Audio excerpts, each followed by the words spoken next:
This video has been made by Psychologica for AQuA, an organisation supporting quality and safety within the NHS. This video and accompanying materials have been developed to help teams support each other in debrief at the end of a shift. The principles used have been adopted and adapted from guides, best practice and insight across the world of health and care safety. In particular, we're drawing on a psychological model developed by Dr. Phil Barzil, and work shared by the Quality Palliative Care in Long-Term Alliance. We are all working within our own context, and life today is likely to be completely different to yesterday, and almost certainly will be different to what tomorrow holds.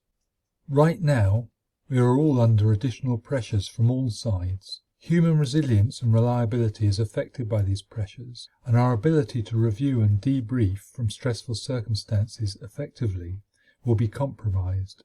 This guide is to help rebalance and address these risks, allowing teams and individuals to have a format that's structured and process-driven. The principles for effective team working require an environment which is psychologically safe.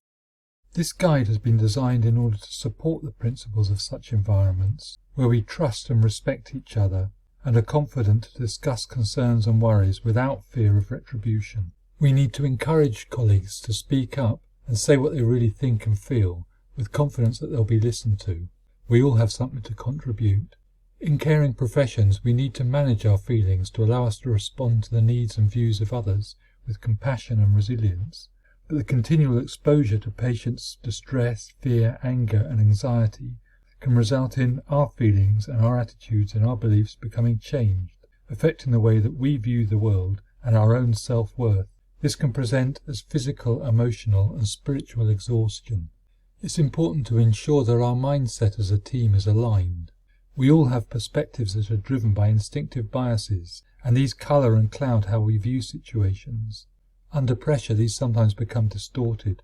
Understanding these normal biases helps make us aware and reduce some of these stresses and influences and ensure we're all pulling in the same direction.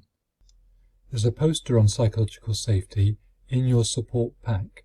The idea is that this could be printed off at A3 or poster size and placed where it will be available and useful to support debrief sessions and huddles. This is a checklist of the key psychological safety dimensions, ensuring that you are well, physically, emotionally and mentally, recognizing and respecting reasonable boundaries in terms of the demands placed on you and your ability to fulfill them.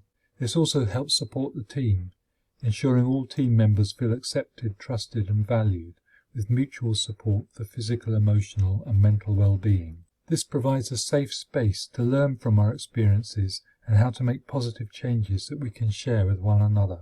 It's also an opportunity to raise concerns regarding issues and risks that need escalating appropriately to make staff and patients safer. And also this is an opportunity for signposting where additional support is already available, or in order to carry out contingency planning by providing information and ways of organising follow-up. If you don't have the support materials available, here are the key psychological safety factors for you to consider. Regarding your mindset, your state of mind, the areas where you're focusing your thinking, or your internal self-talk, is this open to new possibilities, or is this fused in some kind of undermining negative mindset? Are you able to focus on the facts of what are going on, or are your own worries or self-doubts getting in the way? Is this operating at team level? Are you all thinking along the same lines? How are you getting on in terms of managing your emotions? Are there areas where you need to be more flexible within the team? Are your emotions getting in the way, such as anger, compassion fatigue, or guilt about that? How resilient are you feeling? Or are you the one doing all the emotional regulation? Do you need to speak up about it? Are there people that you need to speak with now? Are there team members who are dominating you, or maybe not open to hearing what needs to be said? There is support material to help you in all of these areas, so if you can, please check on the links that have been provided as part of this pack. There's general guidance available on how best to structure effective debrief huddles. The input approach is included in the support pack. This suggests an appropriate introduction to explain the process and provide ground rules. Next comes a sharing of thoughts and concerns. The psychological safety questions will fit in here.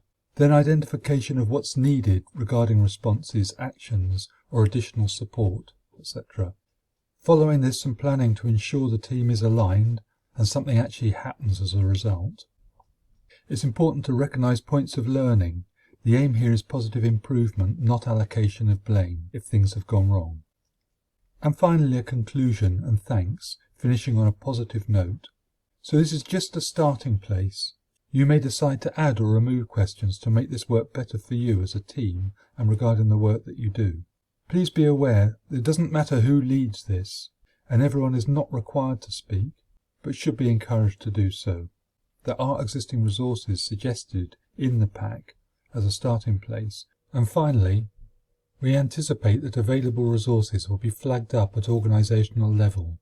If they aren't already in place, then this process will hopefully highlight where support is needed. However, more background on this and further information on enhancing psychological safety in teams is available through the resources section of the AQuA website. Please check this out. So thanks for listening, and we hope this will go some way towards helping you keep up the great work that you're already doing. Thank you.